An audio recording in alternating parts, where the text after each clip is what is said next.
नमस्कार विद्यार्थी मित्रांनो, मी doctor S R. Shelke, department of commerce, Mahatma Gandhi महाविद्यालय अहमदपूर. आज आपण ॲडव्हान्स अकाउंट ह्या विषयातील अकाउंट्स ऑफ इलेक्ट्रिसिटी कंपनी ह्या चॅप्टरवरचा प्रॉब्लेम या ठिकाणी घेणार आहोत. तो प्रॉब्लेम मी आपणाला वाचून दाखवतो. The following balances appeared in the books of the national electricity supply company limited as on 31st March 1985. Share capital into bracket issued during the year ₹1 lakh bracket close ₹4 lakh. Debentures into bracket issued during the year ₹2 lakhs ₹3 lakhs. Land and building into bracket addition during the year ₹1 lakh bracket close total amount ₹2 lakhs. Plant and machinery addition during the year ₹2 lakhs bracket close total ₹5 lakhs. Public lamp additional during the year ₹40,000 total amount ₹1 lakh. Distribution lines additional during the year ₹20,000 ₹1 lakh. Furniture and fixture 10,000. Coal carriage etc. ₹1,50,000. Rent and taxes 10,000. Investment 2 lakhs. Sundry debenture 37,000. Sundry creditor 29,000. General reserve 60,000. Contingency reserve 40,000. Cash in hand 10,000. Cash at bank 40,000. Wastage at generation station. Wages at generation station 1,60,000. Wages for distribution 30,000. Bad debts 1,000. Sale of scrap ₹2,000.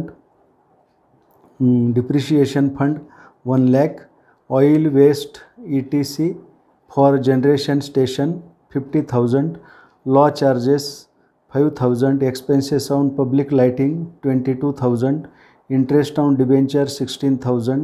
Income tax 10,000. Insurance premium 8,000. Sale of electricity 8,19,000. Share transfer fees 1,000. Auditors fees 2,000. Directors fees 4,000. Service connection fees 500.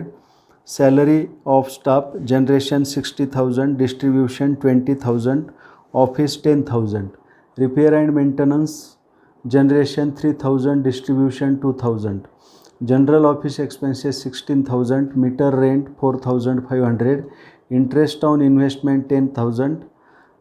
Store in hand 40,000. Balance of net revenue account credit 1st April 1984 ₹50,000.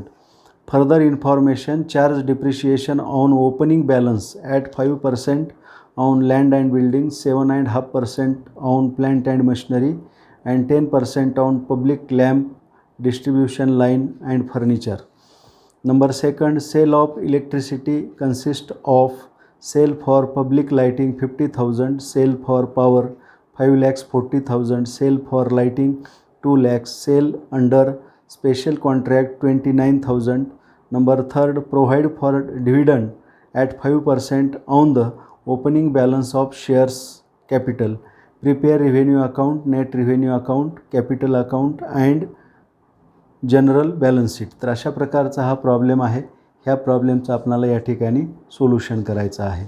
तर पहा, problem मोठा आहे म्हणून मी तो अगोदर या ठिकाणी आखून घेतलेला आहे आणि आता आपण याचं सोल्युशन करूया. तर पहा, पहिला आयटम आहे पहा शेअर कॅपिटल. आलं लक्षात? शेअर कॅपिटल आपण कॅपिटल अकाउंटच्या म्हणजे रिसीट साईडला या ठिकाणी लिहायचं आहे. टोटल अमाऊंट आहे 4 लाख. शेअर कॅपिटलचं टोटल अमाऊंट 4 लाख आहे. चालू वर्षामध्ये वाढ झालेली आहे 1 लाखाची आणि मागील वर्षाचं बॅलन्स आहे शेअर कॅपिटलचं 3 लाख. आलं लक्षात? त्यानंतर डिबेंचर दिलेलं आहे पहा. डिबेंचर चालू वर्षामध्ये 2 लाख वाढ झालेली आहे डिबेंचरची आणि अगोदरचं 1 लाख असं टोटल हे 3 लाखाचं डिबेंचर आहे. 3 लाख रुपयाचे डिबेंचर्स आहेत. म्हणजे शेअर कॅपिटल 3 लाख अधिक 1 लाख, टोटल 4 लाख. डिबेंचर 1 लाख अधिक 2 लाख बरोबर 3 लाख. त्यानंतर लँड अँड बिल्डिंग दिलेलं आहे पहा. लँड अँड बिल्डिंग टोटल इथं दिलेली आहे 2 लाख. त्यानंतर यामध्ये मागच्या वर्षापर्यंत होतं हे 1 लाख आणि चालू वर्षी लँड अँड बिल्डिंग 1 लाखाची याच्यामध्ये वाढ झालेली आहे. त्यानंतर plant and machinery. Plant and machinery total 5 lakh आहे. 5 लाख. चालू वर्षामध्ये वाढ झालेली आहे 2 लाखाची आणि मागच्या वर्षीचं होतं 3 लाख. 3 अधिक 2 बरोबर 5 लाख रुपयेचं प्लॅन्ट अँड मशिनरी आहे. त्यानंतर पब्लिक लॅम्प दिलेला आहे पहा. पब्लिक लॅम्प एकूण 1 लाख रुपयाचा आहे. पब्लिक लॅम्प 1 लाख रुपये. त्यानंतर यामध्ये वाढ झालेली आहे 40,000 म्हणजे अगोदरचं होतं हे 60,000 पब्लिक लॅम्प. 60 अधिक 40 बरोबर 1 लाख टोटल झालेलं आहे. त्यानंतर डिस्ट्रीब्युशन लाईन ही म्हणजे हा कॅपिटल एक्सपेंडिचर आहे. टोटल 1 लाख आहे. डिस्ट्रीब्युशन लाईन्स 1 लाख रुपये.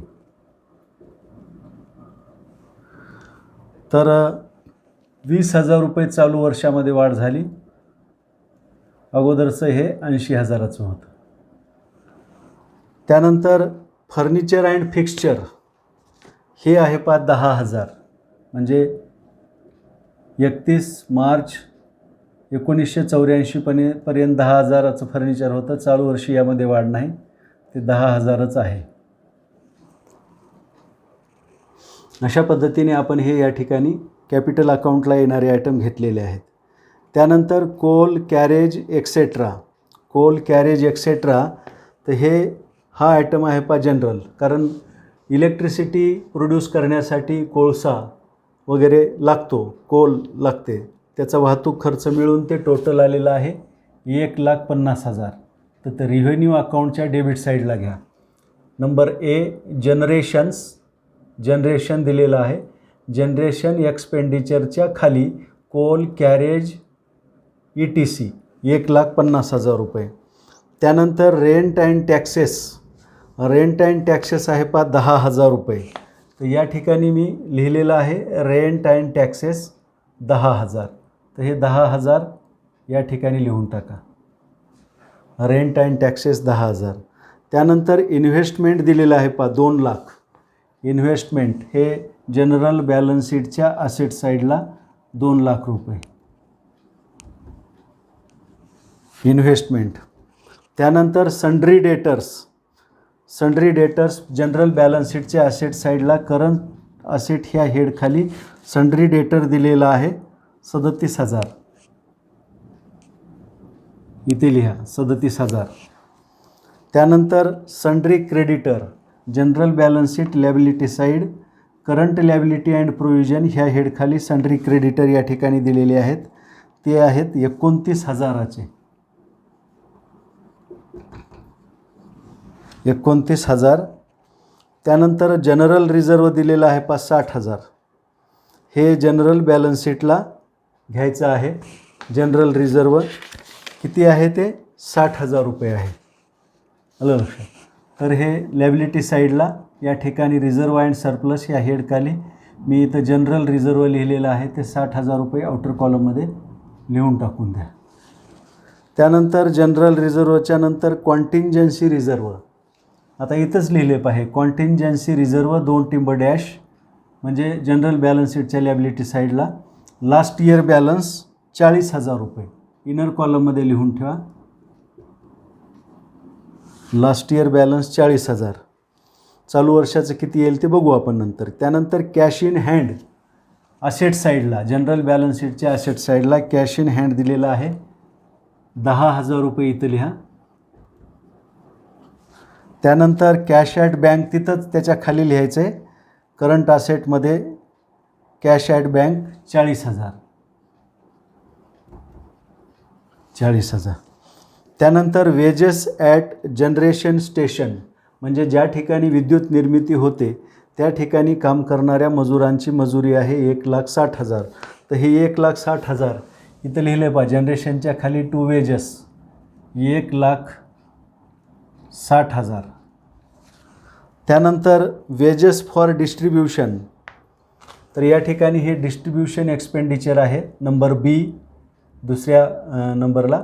यामध्ये वेजेस लिहिलेलं आहे ते आहे 30,000. वेजेस फॉर डिस्ट्रीब्युशन इथं लिहा 30,000.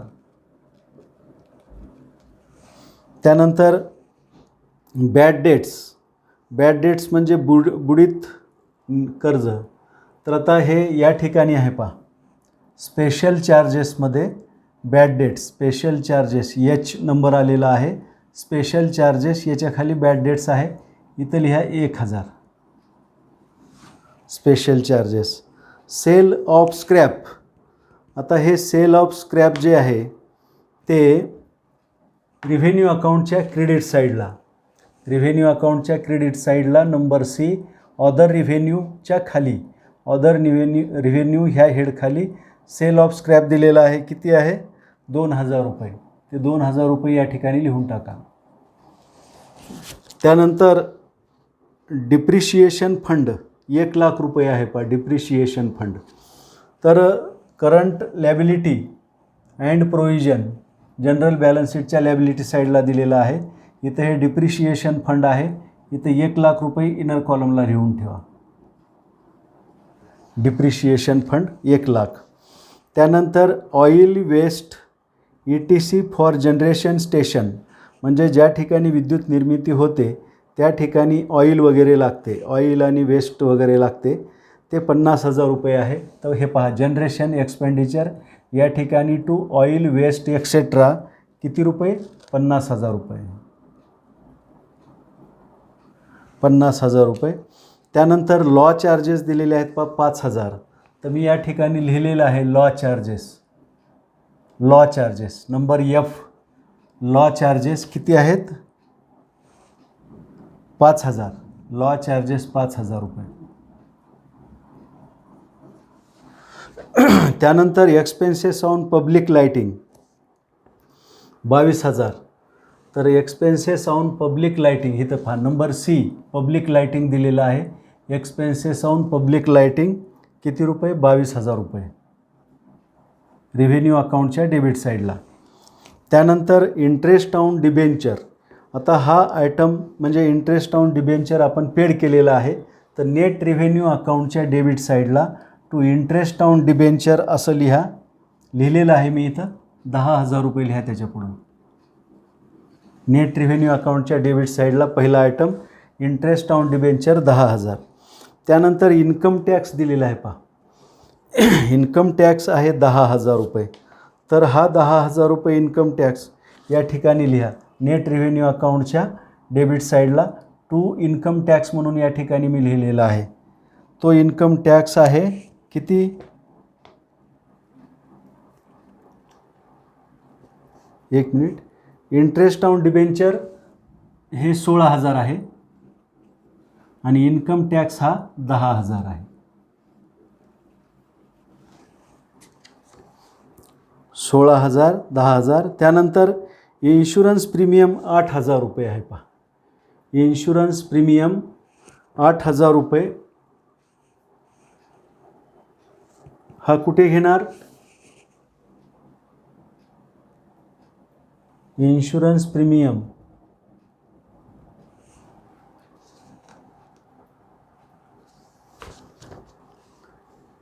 इन्शुरन्स प्रीमियमची रक्कम आहे एकूण किती रुपये? 8,000 रुपये. तर हे इन्शुरन्स प्रीमियम आपण पेड केलेलं आहे. तर मॅनेजमेंट एक्सपेन्सेस ह्या हेडखाली आपल्याला ते घ्यावं लागेल. नंबर ई मॅनेजमेंट एक्सपेन्सेस या ठिकाणी हे इन्शुरन्स प्रीमियम दिलेलं आहे. सर्वात शेवटी इन्शुरन्स प्रीमियम 8,000 रुपये.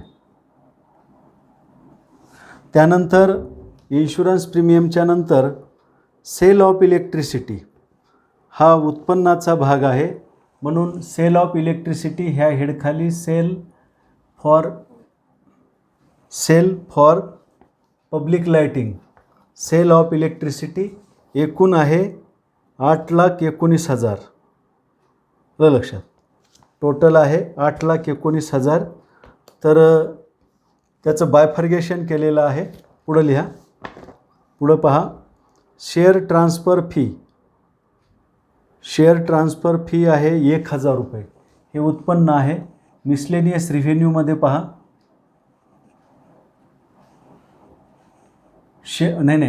अदर रिव्हेन्यूमध्ये शेअर ट्रान्सफर फीस आहे 1,000 रुपये. या ठिकाणी घ्यायचे 1,000 रुपये शेअर ट्रान्सफर फी.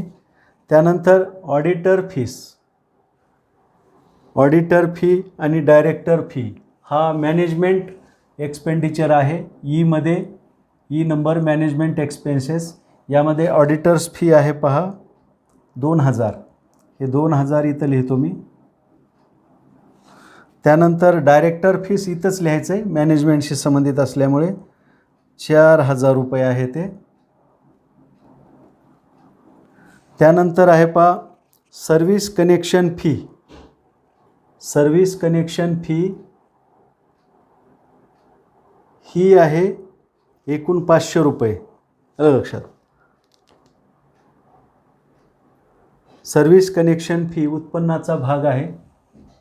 तर आपल्याला रिव्हेन्यू अकाउंटच्या क्रेडिट साईडला मिसलेनियस रिव्हेन्यू ह्या हेडखाली बाय सर्व्हिस कनेक्शन फी 500 लिहावं लागेल. इथं लिहा सर्व्हिस कनेक्शन फी 500. त्यानंतर पुढचा आयटम आहे सॅलरी ऑफ स्टाफ जनरेशन. म्हणजे स्टाफची सॅलरी दिलेली आहे 60,000. म्हणजे जनरेशनशी संबंधित सॅलरी हे जनरेशन सॅलरी 60,000. त्यानंतर डिस्ट्रीब्युशनशी संबंधित सॅलरी आहे पहा. हे डिस्ट्रीब्युशन एक्सपेन्सेस नंबर बी ला दिले. त्याची सॅलरी 20,000. त्यानंतर ऑफिस सॅलरी दिलेली आहे. आलं लक्षात. ऑफिसशी संबंधित सॅलरी आहे. ती सॅलरी आपणाला 10,000 रुपये आहे ऑफिस सॅलरी. तर मॅनेजमेंट एक्सपेन्सेसमध्ये number E management expenses to office salary ₹10,000 इथं लिहा. मॅनेजमेंट एक्सपेन्सेसमध्ये ते लिहायचेत. त्यानंतर पुढं दिलेलं आहे रिपेअर अँड मेंटेनन्सचा खर्च आहे जनरेशनशी संबंधित 3,000. तर पहा हे जनरेशन या ठिकाणी रिपेअर अँड मेंटेनन्स 3,000 रुपये. त्यानंतर डिस्ट्रीब्युशनशी संबंधित आहे 2,000. हे distribution expenditure repair and maintenance किती 2,000 रुपये.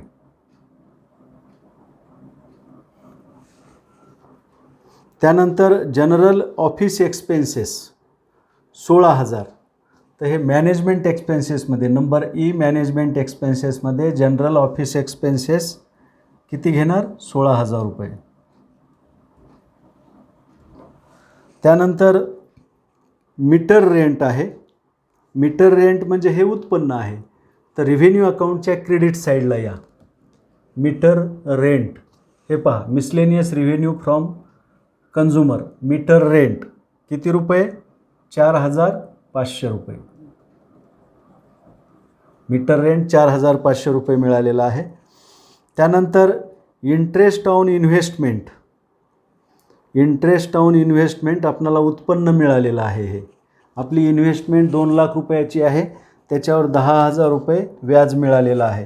तर नेट रिव्हेन्यू अकाउंटच्या क्रेडिट साईडला इंटरेस्ट ऑन इन्व्हेस्टमेंट 10,000 असं लिहून टाका. त्यानंतर store in hand current asset general balance शीटच्या असेट साईडला करंट असेट ह्या हेडखाली स्टोअर इन हँड 40,000 या ठिकाणी घ्या 40,000. त्यानंतर balance of net revenue account. आता हे नेट रिव्हेन्यू अकाउंट त्याच्या क्रेडिट साईडला हे क्रेडिट बॅलन्स आहे by balance brought down last year किती रुपये 50 रुपये. मागच्या वर्षीचं 50,000 रुपये बॅलन्स आहे. तर आता आपण या ठिकाणी यांची जी ट्रायल बॅलन्समध्ये दिलेली माहिती आहे ती आपण घेतलेली आहे. आता आपण फर्दर इन्फॉर्मेशन या ठिकाणी दिलेली आहे ती वाचू. डिप्रिशिएशनच्या बाबतीमध्ये आहे charge depreciation on opening balance at 5% on land and building. तर पहा आता या ठिकाणी टोटलवर आपणाला या ठिकाणी डिप्रिशिएशन आकारायचं नाही, तर आपणाला त्यांच्या ओपनिंग बॅलन्सवर डिप्रिशिएशन आकारायचं आहे. तर हे लँड अँड बिल्डिंग याचं ओपनिंग बॅलन्स आहे 1 लाख आणि क्लोजिंग बॅलन्स आहे 2 लाख. तर ओपनिंग बॅलन्स 1 लाख म्हणजे चालू वर्षी जी वाढ झालेली आहे ती यामध्ये गृहीत धरायची नाही. आलं लक्षात. मग 31/3/1984 रोजी जेवढं बॅलन्स आहे त्याच्यावरच आपणाला हे डिप्रिशिएशन आकारायचं आहे. तर ओपनिंग बॅलन्सवर हे डिप्रिशिएशन लँड अँड बिल्डिंगवर 1 लाखावर 5% प्रमाणे किती होतील? 5,000 रुपये होतील. आलं लक्षात. 1 लाख रुपये ओपनिंग बॅलन्स आहे त्याच्यावर 5% दराने 5,000 रुपये. त्यानंतर प्लॅन्ट अँड मशिनरीवर आपणाला डिप्रिशिएशन आकारायचं आहे 7.5%. 7.5%. प्लॅन्ट अँड मशिनरीचं ओपनिंग बॅलन्स किती आहे? 3 लाख. आलं लक्षात. 3 लाखावर काय करायचं? पहिल्यांदा 15% आकारायचं म्हणजे 15×45,000 होतात. 7.5% म्हणजे त्याच्या निम्मं करायचं. 45,000च्या निम्मे म्हणजे 22,500. कारण हे कॅल्क्युलेशनचे ठोकताळे आहेत. 7.5%चा पाडा आपण म्हणू शकत नाही, पण 15चा पाडा म्हणू शकतो. म्हणजे 15×45,000 रुपये त्याच्यावर डिप्रिशिएशन येते. त्याच्या निम्म म्हणजे 22,500. त्यानंतर आहे पब्लिक लॅम्पवर आपणाला घसारा आकारायचा आहे 10%. पब्लिक लॅम्प, डिस्ट्रीब्युशन लाईन आणि फर्निचर यांच्यावर 10% पब्लिक लॅम्पचं ओपनिंग बॅलन्स आहे 60,000. याच्यावर 10% म्हणजे किती होईल? 6,000. आलं लक्षात. त्यानंतर डिस्ट्रीब्युशन लाईन 80,000 रुपये ओपनिंग बॅलन्स आहे त्याच्यावर डिप्रिशिएशन 10% म्हणजे किती होईल? 8,000 रुपये 10% दराने. फर्निचरचं ओपनिंग बॅलन्स आहे 10,000 त्याच्यावर 10% दराने 1,000 रुपये डिप्रिशिएशन होईल. आता यांची बेरीज करा आणि बाहेर लिहा. हे 500, 5 आणि 2 7 आणि 7 13 14 आणि 8 22ला 2 हातचे आले 2 4. तर हे डिप्रिशिएशन आलं पहा 42,500 रुपये. आलं लक्षात. आता हे ॲडजस्टमेंटमध्ये सांगितलेलं आहे. याची दुसरी नोंद कुठे होईल? डिप्रिशिएशन फंडमध्ये ॲड होईल. आता हे डिप्रिशिएशन तुम्हाला आकारता येते. ओपनिंग बॅलन्सवर आकारायचं, टोटल बॅलन्सवर नाही. क्लोजिंग बॅलन्सवर नाही. तर हे 42,000 रुपये डिप्रिशिएशन फंडमध्ये ॲड करा. डिप्रिशिएशन फंड जनरल बॅलन्स शीटच्या लॅबिलिटी साईडला दिलेला आहे. 1 लाख रुपये अगोदरचा आहे आणि चालू वर्षाचे 42,500 रुपये. टोटल होईल 1,42,500 रुपये. त्यानंतर पुढं दिलेलं आहे सेल ऑफ इलेक्ट्रिसिटी कन्सिस्ट. म्हणजे आता हे या ठिकाणी सेल ऑफ इलेक्ट्रिसिटी इथं दिलेलं आहे पहा. Trial balance sale of electricity 8,19,000. आता हे 8,19,000चं बायफर्गेशन या ठिकाणी करून त्यांनी दिलेलं आहे. Sale of electricity consist sale for public lighting. Sale for public lighting 50,000.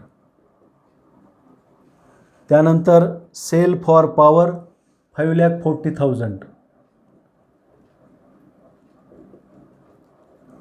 त्यानंतर sale for lighting 2 lakhs.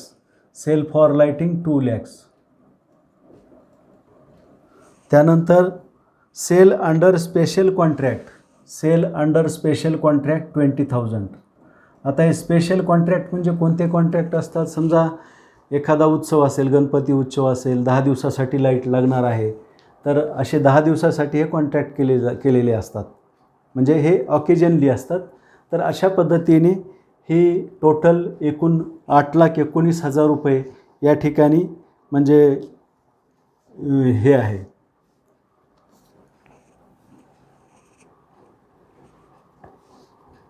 Sale of electricity. त्यानंतर पुढं दिलेलं आहे पहा हे 50,000, 5,40,000, 2 लाख आणि हे 29,000 आहेत बरं का. सॉरी 29,000 असे 8,19,000 रुपयाची सेल ऑफ इलेक्ट्रिसिटी आहे, हे आपण या ठिकाणी घेतलेलं आहे, आलं लक्षात. त्यानंतर तिसरी ॲडजस्टमेंट सांगते की प्रोव्हाइड. आता ह्या नोंदीचा दुसरा इफेक्ट होत नाही, कारण हे बायफर्गेशन करून त्यांनी दिलेलं आहे. म्हणजे 8,19,000 कसे मिळाले, कशाचे किती, हे या ठिकाणी दिलेलं असल्यामुळे ते आपण लिहिलेलं आहे, पण त्याचा दुसरा इफेक्ट काही होणार नाही. त्यानंतर तिसरी ॲडजस्टमेंट आहे provide for dividend at 5% on the opening balance of share capital.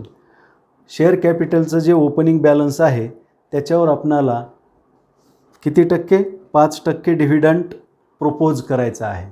तर पहा शेअर कॅपिटल, हे पहा शेअर कॅपिटल किती आहे, एकूण 4 लाख रुपये आहे.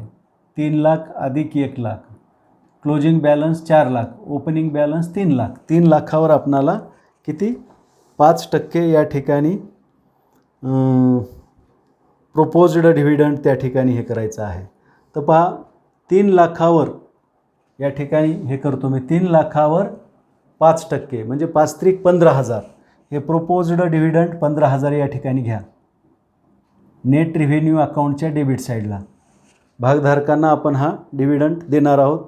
कंपनीच्या दृष्टीने तो खर्च आहे, म्हणून नेट रिव्हेन्यू अकाउंटच्या डेबिट साईडला proposed dividend 5% on opening balance of share capital.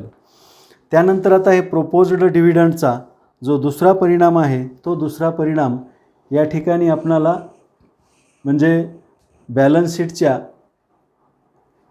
Liability साईडला या ठिकाणी घ्यावं लागेल. हे पहा करंट लॅबिलिटी अँड प्रोव्हिजन, यामध्ये इथं दिलं आहे प्रोपोज्ड डिव्हिडंड, हे 15,000 रुपये या ठिकाणी लिहून टाका. म्हणजे ह्याचे 2 परिणाम झाले. पहिला परिणाम कुठं झाला, 15,000 रुपये आपली देयता आहे, म्हणजे देणं आहे, खर्च आहे म्हणून नेट रिव्हेन्यू अकाउंटच्या डेबिट साईडला, आणि तो प्रोपोज्ड त्याची प्रोव्हिजन आपण केलेली आहे म्हणून ते 15 लाख रुपये जनरल बॅलन्स शीटच्या लॅबिलिटी साईडला करंट लॅबिलिटी ह्या हेडखाली आपण ते लिहिलेलं आहे. तर पहा या ठिकाणी म्हणजे प्रॉब्लेममध्ये दिलेले आयटम आणि ॲडजस्टमेंट या ठिकाणी पूर्ण होतात. आता एक ॲडजस्टमेंट आहे, ती ॲडजस्टमेंट म्हणजे छुपी ॲडजस्टमेंट, आलं लक्षात. कॉन्टिंजन्सी रिझर्वला किती अमाऊंट ट्रान्सफर करायचं ते, तर 0.5% आपण ट्रान्सफर करू. तर आता पहिल्यांदा काय करूया आपण, या ठिकाणी रिव्हेन्यू अकाउंटची या ठिकाणी बेरीज करूया. तर ही बेरीज करताना 2 शून्य, 5 आणि 5 10ला 0, हातचाला 1, 10, 4 14, 15 16, 17ला 7, हातचाला 1, 6 4 10 2 12, 12ला 2, हातचाला 1, 5 आणि 3 8, 8,27,000 रुपये बेरीज झाली. पहा आता ह्या खर्चाची बेरीज करा एकूण, हे 500, त्यानंतर 3 आणि 2 5 आणि 2 7, 8 9 आणि 4 13, 13 आणि 6 19, 19 आणि 8 27, 27 आणि 5 32, 33 34 35, 35ला 5, हातचा आले 3, 5 आणि 3 8 आणि 7 14, 14 आणि 5 19, 25 25 26 27 28 29 30 31 32 33 34 35, 35 आणि 4 39, 39ला 9, हातचा आले 3 4 5 5, 5,95,000 टोटल खर्च आलेला आहे. पहा तर ह्या 8,27,000तून 5,95,500 मायनस करा, म्हणजे या ठिकाणी नेट रिव्हेन्यू अकाउंटचा प्रॉफिट आपल्याला कळेल. तर हे 0 0, 5 आणि 5 10ला 0, हातचाला 1 6 आणि 1 7, 9 3 12ला 2, हातचाला 1 6, 6 आणि 2 8, म्हणजे 2,31,500 रुपये या ठिकाणी नेट रिव्हेन्यू अकाउंटचं बॅलन्स आलेलं आहे. आता हे बॅलन्स रिव्हेन्यू अकाउंटचं हे बॅलन्स आलेलं आहे.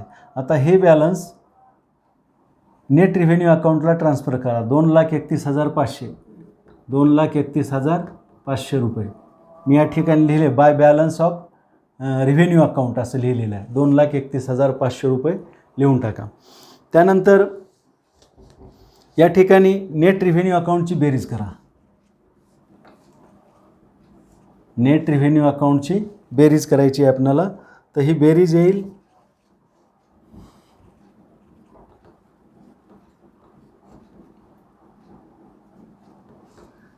2,91,500.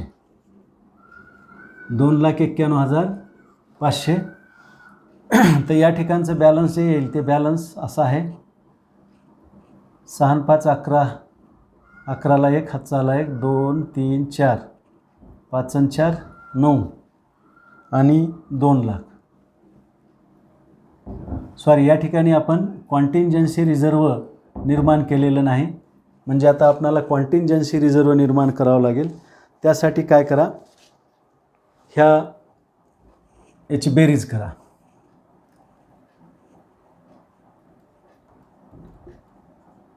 दहा, 5 आणि 2 7 आणि 2 8, 8,10,000 रुपये टोटल एक्सपेंडिचर आलेला आहे. आलं लक्षात. याच्यामध्ये वाढ किती झालेली आहे? 3,60,000. हे किती आहे? 3 शून्य, हा 0, 8 आणि 7 14 आणि 1 15ला 5, हातचाला 1, हे 5, 5,50,000 ओपनिंग बॅलन्स आहे. त्यामध्ये वाढ झाली 3,60,000. टोटल एक्सपेंडिचर आला 8,10,000. आलं लक्षात. तर हे 8,10,000 या ठिकाणी लिहा. 8,10,000 या ठिकाणी आपण लिहिले. यांची बेरीज करा. हे 4 लाख आलेलं आहे, हे 3 लाख आलेलं आहे. त्यानंतर 4 आणि 3 7 लाख. तर या ठिकाणी बॅलन्स किती येईल? 8,10,000ची भरती होण्यासाठी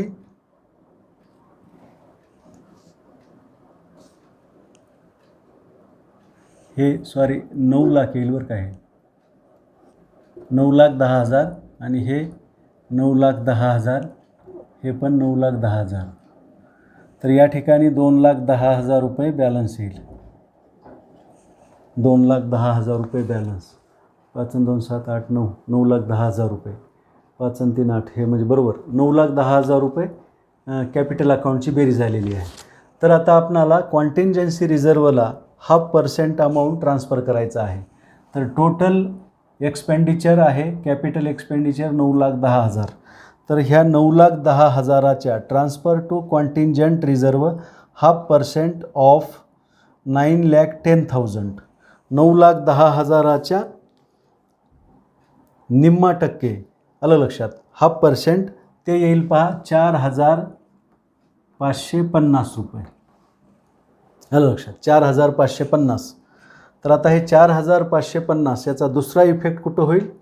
या ठिकाणी जनरल बॅलन्स शीटच्या लॅबिलिटी साईडला कॉन्टिंजन्सी रिझर्व लास्ट इयर बॅलन्स 40,000 आणि चालू वर्षाचं 4,550 रुपये. यांची 44,550 बाहेर लिहून टाका बेरीज, पुन्हा ध्यान राहणार नाही.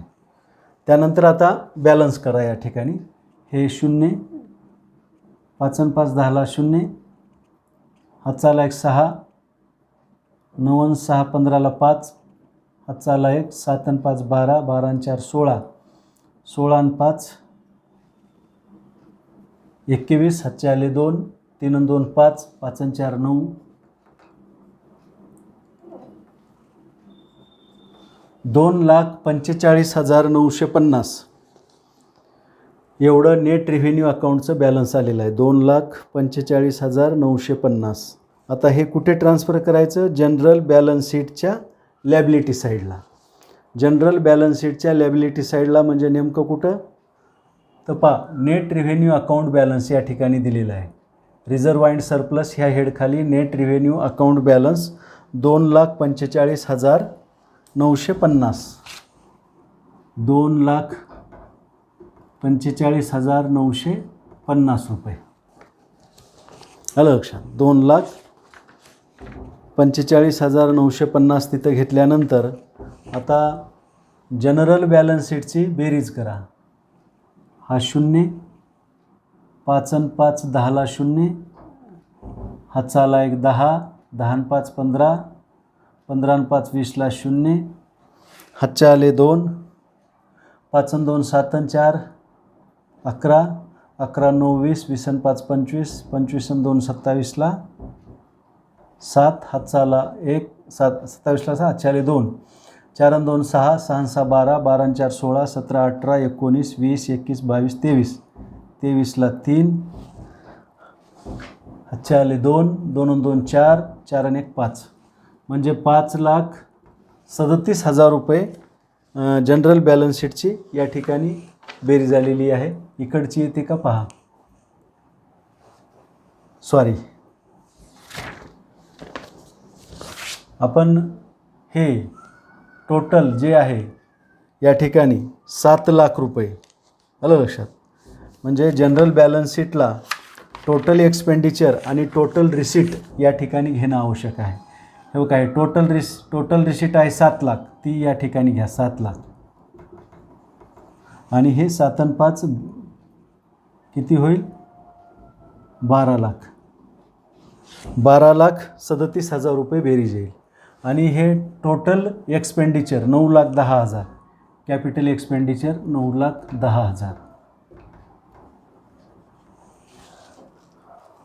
आता यांची बेरीज करा म्हणजे ती 12,37,000 येईल. हे 7 3 आणि 2 3 आणि 1 4 आणि 4 8 9, 9 आणि 4 13ला 3, हातचा आला 1 10 आणि 2 12, 12,37,000. तर अशा पद्धतीने जेव्हा आपण कॅपिटल अकाउंटची बेरीज करतो तेव्हाच कॅपिटल एक्सपेंडिचर असेट साईडला जनरल बॅलन्स शीटच्या ट्रान्सफर करून घ्यायला पाहिजे आणि तिकडलं टोटल रिसीट जनरल बॅलन्स शीटच्या लॅबिलिटी साईडला ट्रान्सफर करून घ्यायला पाहिजे. कारण आपण एकदा विसरलो की ते ट्रान्सफर करून घ्यायचं राहते. तर अशा पद्धतीने हा प्रॉब्लेम या ठिकाणी पूर्ण होतो. आता प्रॉब्लेम थोडा मोठा आहे, याच्यामध्ये असणारे आयटमसुद्धा खूप मोठे आहेत आणि त्यामुळे ह्या बोर्डवर मी तो बसवण्याचा प्रयत्न केलेला आहे. तर तुम्हाला जेव्हा तुम्ही व्हिडिओ पाहाल तेव्हा हा व्हिडिओ म्हणजे हे जे सोल्युशन आहे ते झूम करू तुम्हाला पाहावं लागेल. आलं लक्षात. झूम करून बघितल्याच्या नंतर तुमच्या हे सर्व लक्षात येईल, दिसेल आणि म्हणजे अतिशय सोप्या पद्धतीने सोपं करून सांगण्याचा मी प्रयत्न केलेला आहे. आपणाला ते कितपत समजलं आहे हे मला सांगता येणार नाही. जर आपणाला काही समजलं नसेल तर मला फोन करून आपल्या शंका विचारा किंवा मॅसेज वगैरे देऊन आपल्या शंका विचारा, मी त्या सोडवण्याचा प्रयत्न करेन. या ठिकाणी थांबतो. धन्यवाद.